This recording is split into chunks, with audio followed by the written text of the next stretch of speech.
He's done.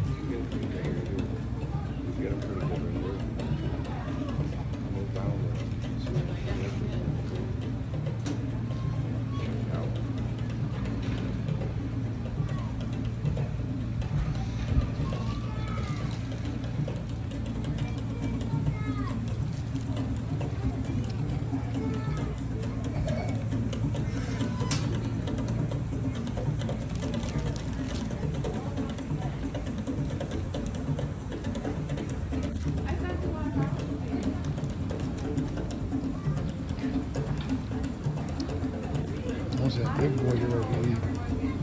Like the little cheese right here. Oh, there they all go. Dinner bell rang.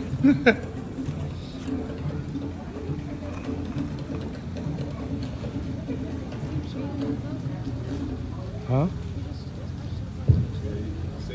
Yeah. All right, good afternoon, ladies and gentlemen, and welcome to Alligator Adventure. My name is Tavon. I'm one of the zookeepers here at the park, and what I'm going to be doing is feeding these hungry gators below me. All right, now before I begin, I do have to go over a couple ground rules, and these are also park-wide rules as well. All right, so rule one, I can't have anybody sitting or standing on the fences in front of you, and I can't have anybody sitting or standing on anyone's shoulders. I know it's a hassle, but it's just a safety precaution. In case somebody gets bumped, we don't want any small children to fall into this pool full of hungry gators. You might have to deal with that big guy who's right there at the fence. All right, now rule two, due to current events, we are asking that everybody please try your best to practice social distancing while here at the park. Not only to keep you safe, but to keep your family and loved ones safe as well. All right, so it looks like we are all good on that, so let's get started. All right, now what I'm feeding below me today are American alligators. These are North America's largest reptile. The females can grow to be 9 to 10 feet, while the males can grow to be 11 to 15. All right, now these are only one of two alligator species that are found around the entire planet. The other species is the Chinese alligator, which is in his name, is only found in China, but it's only found in one river, and they are also highly endangered. All right, so right now, there are actually more Chinese alligators in captivity than there are out in the wild. And here at Alligator Adventure, we're lucky to have about a dozen or so Chinese alligators here. All right, now, American alligators were almost hunted to extinction by us, but that was during the 1960s. But since that time, their population has made a miraculous rebound, and there's an estimated 5 million American alligators that are currently out in the wild. All right, now you may be wondering, what am I feeding these guys? Well, I'm just handing out bits and pieces of chicken that's been sitting out for a while. Now, usually if we were to eat this would make us incredibly sick. But these guys actually prefer some decaying or rotting meat. It's easier for them to digest, and their stomach acid is strong enough to burn off any bacteria that may form on it, like salmonella.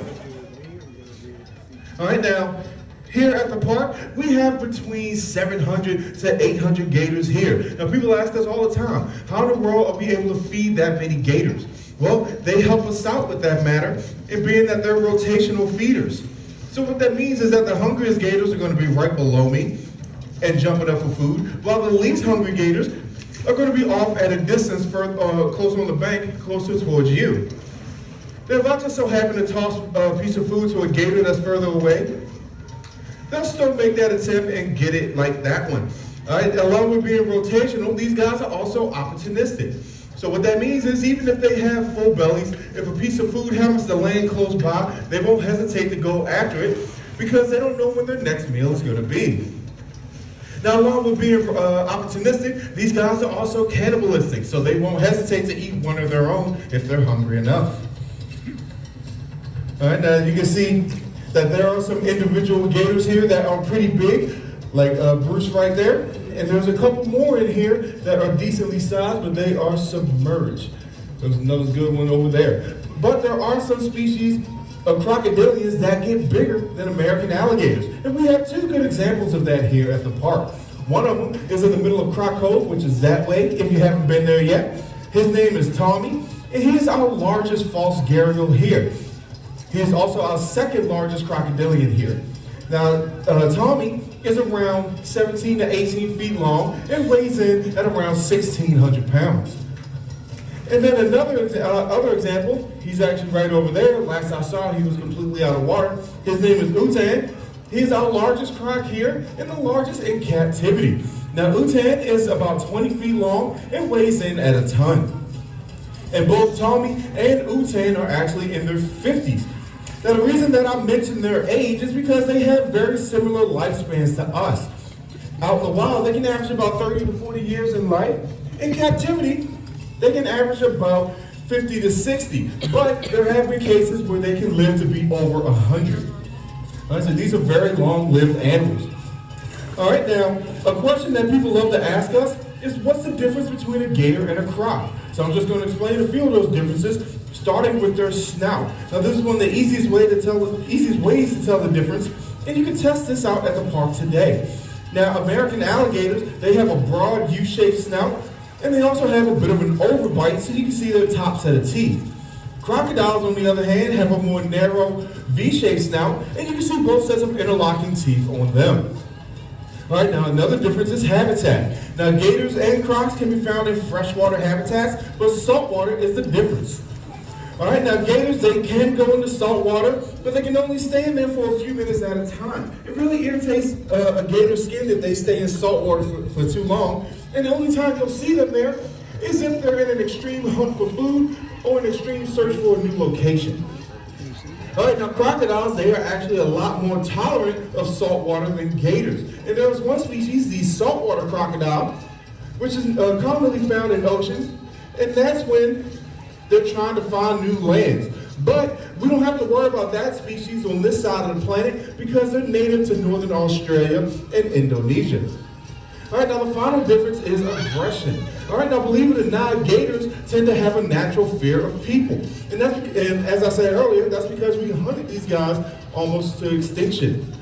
All right, but crocodiles, on the other hand, they do not share that same fear of people.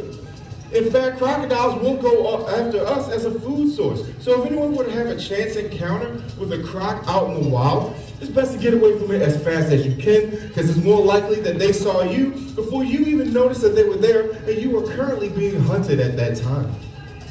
All right, so I'm down to my final piece of chicken. So it doesn't look like I'm going to have any more jumpers. So what I'm going to do is I'm going to try my best to aim it in front of Bruce right here to see if he'll actually move to get it.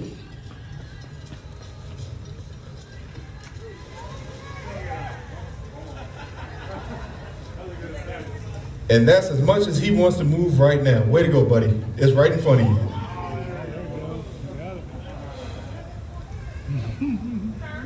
And that's Bruce for you. And I have a question of how much do they need to eat? Gators actually do not need that much food at all. In fact, yearly, about 80 pounds of food is good enough to suffice them throughout the entire year, while we need about 2,000 pounds of food in order to function properly. All right, so these guys, they are actually very good with how they utilize their food. If we were to have the same type of meal, a gator would be able to process 8% of that meal while we only process 20%. And then our metabolism is so much higher than theirs that we burn through our food quickly, so that's why we gotta eat 2 to 3 times a day. While these guys, they can have a little handful of food like that and be good. And then the interesting thing, these guys actually go through a period of vermation. So it's basically hibernation for reptiles. So throughout the months of November to March, these guys will not eat a thing. All right, so ladies and gentlemen, that is the end of the show for I'm All Out of Food. If anyone has any more questions that they want to ask me or talk to me about anything, I'll be hanging out by a